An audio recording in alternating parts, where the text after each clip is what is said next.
Hi, how's everyone today? Welcome back to lesson 6 of Let's Get Knitting. So today we're going to learn how to do the link cable stitch. So this stitch follows on from the stockinette stitch that I did last week. So if you're not familiar with that, just go back to lesson 5 first before you begin lesson 6. Now this link cable stitch is complicated, so don't beat yourself up if you don't get it straight away. I have been at it all last week and I'm only now kind of grasping it. So, just have a little patience and you'll get there. So today we're just going to learn how to do the link cable stitch because I think that's enough. I don't want to overload you with too much information today. So I hope you really enjoy this video and I hope it doesn't confuse you too much. So here's the square we did last week. It's done with the stockinette stitch. So this week we're going to learn how to do a cable stitch, and the cable stitch incorporates the stockinette stitch. So if you don't know how to do the stockinette stitch, go back to lesson 5. That'll show you how to do the stitch and then you can continue with lesson 6. So here's a cable that I did earlier. So the cable stitch is comprised of 12 stitches. 6 stitches on each cable.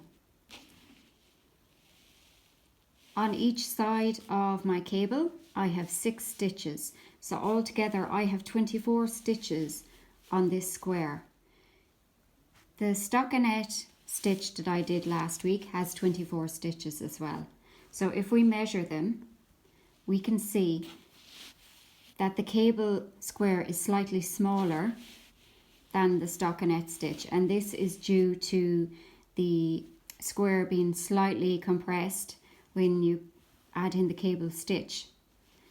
So basically this sample one I'm going to use as my tension swatch, and I'm going to use this to calculate how many stitches I need to put onto my needle in order to get the same size as this square here.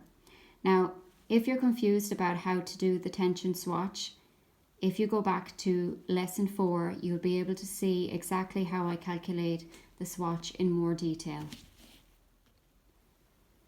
So with the cable stitch, you need to make sure that you're casting on an even number onto your needle. So say if I had to cast on 36 stitches, that would mean that my 12 stitches for my cable will sit in the middle, and I would have 12 stitches on either side of my cable. But say if I only needed to cast on 26 stitches, it would still work out okay because I'd have my 12 stitches in the middle, so that leaves me with 14 stitches. So I would put 7 stitches on either side of the square in order for my cable to be centered. So if you put on 27 stitches, obviously that's not going to work for you. So just make sure that you're casting on an even number, that you're able to divide the number of stitches by 2. So you will see the link cable pattern appearing on your screen now. So as you can see, the first 6 rows are the stockinette stitch.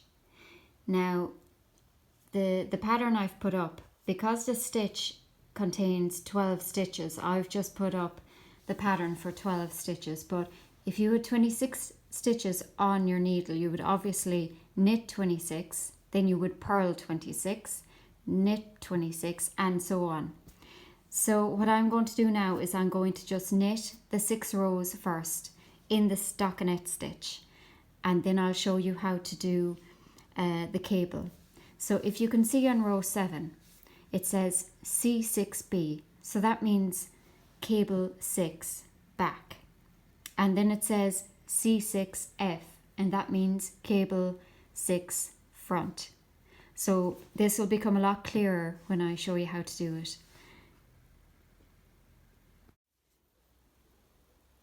Okay, so here I have my knitted piece. I have 26 stitches cast on, and I have knitted my 6 rows.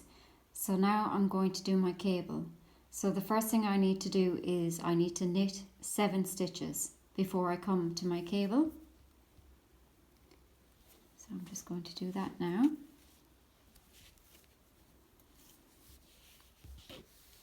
So 1,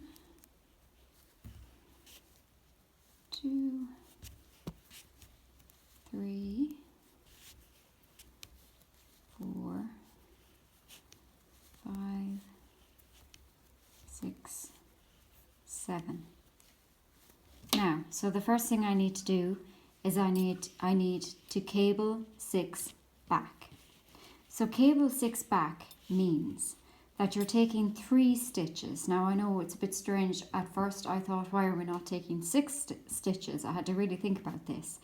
But we're taking 3 stitches off the needle and we're going to push them to the back, because essentially cable is a twist. So if you're cabling 6, it just means you're twisting. So in order to twist, you need to put 3 to the back and then 3 will be in the front.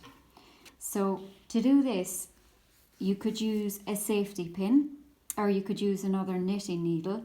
I just have this little hook device here that I'm going to use. I just found it and it actually just works perfectly. So I'm just going to take off my 3 stitches here. So I'm going to pop them off and I'm just going to put them to the back of the knit, like so. So they're back there. So the next thing I'm going to do is I'm just going to knit into my 3 other stitches. So try and keep your tension a bit loose for this, because it does get kind of tight when you're doing the twist. So just keep the tension loose, it'll be easier. So we're knitting 3. The next thing I'm going to do is we're going to take our 3 stitches here and just going to bring them to the front again, and I'm going to just pop them back onto the needle.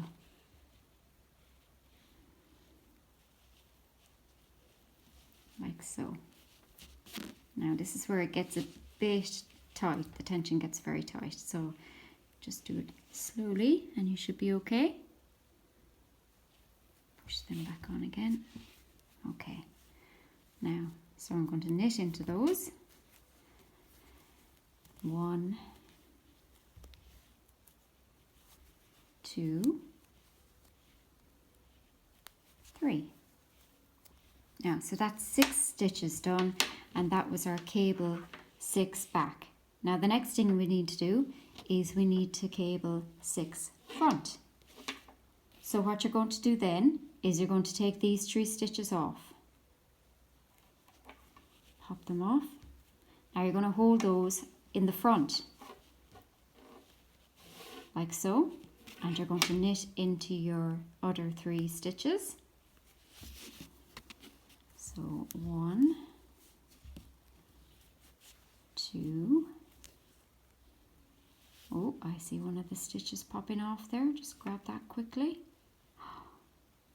Hold on to that, yeah. You see a safety pin is probably better because you can close it and your stitches definitely won't run off. And I think we were on 3, yes we are. So then you take your stitches again and you're going to pop them onto the needle.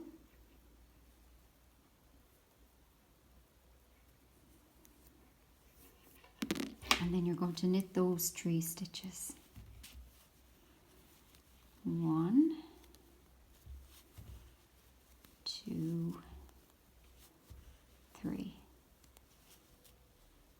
Now it does take a while to get this, so you're probably better off doing the knit with me when you've got your 6 rows done.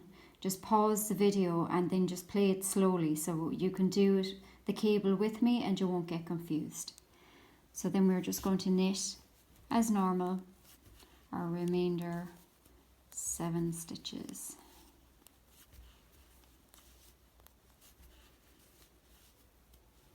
So you always cable on a knit stitch, you never cable on a purl stitch.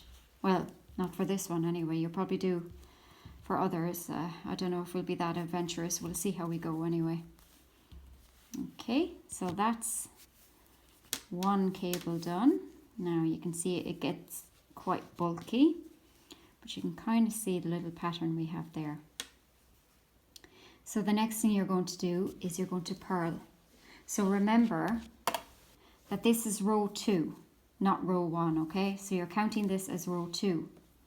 So if you go back to the pattern that I had on the screen and you follow that pattern again until we get to the cable row.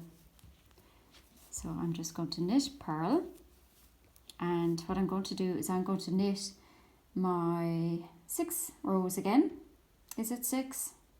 So I'm going to knit from row 2 until I get to row 7, and then I'll come back again and we'll do the cable again so you can see it. So just to clarify, I knitted 5 rows this time. So I started on row 2 and now I'm on row 7. So I'm just going to do my plain stitch first. So I'm going to knit my 7 stitches here. 1, 2, 3, 4, 5, 6, 7. And then I'm going to take my little device again, pop off my 3 stitches. I'm going to put them to the back of the knit, and I'm going to knit my 3 stitches here first. 1, 2, 3, and then I'm going to take my stitches here on my little device and I'm going to pull them to the front of that needle,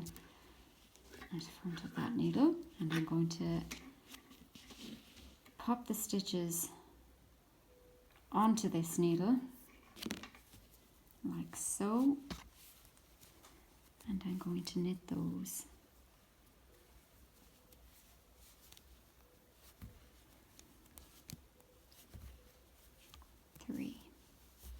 And then I'm going to take this again and I'm going to take off my 3 stitches, and I'm going to leave those at the front and knit into my 3 stitches on my needle.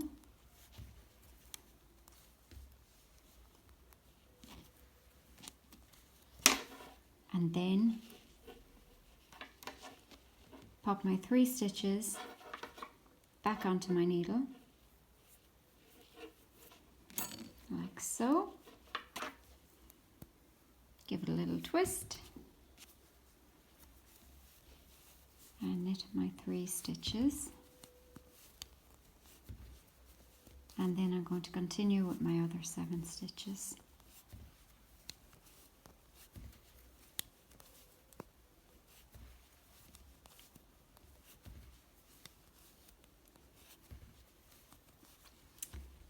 So that's that one done.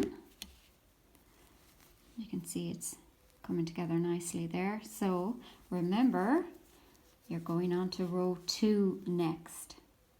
So you just repeat the pattern until you're happy enough with how much you've knitted. I think I have to knit 28 rows to get the exact measurement of my stockinette square.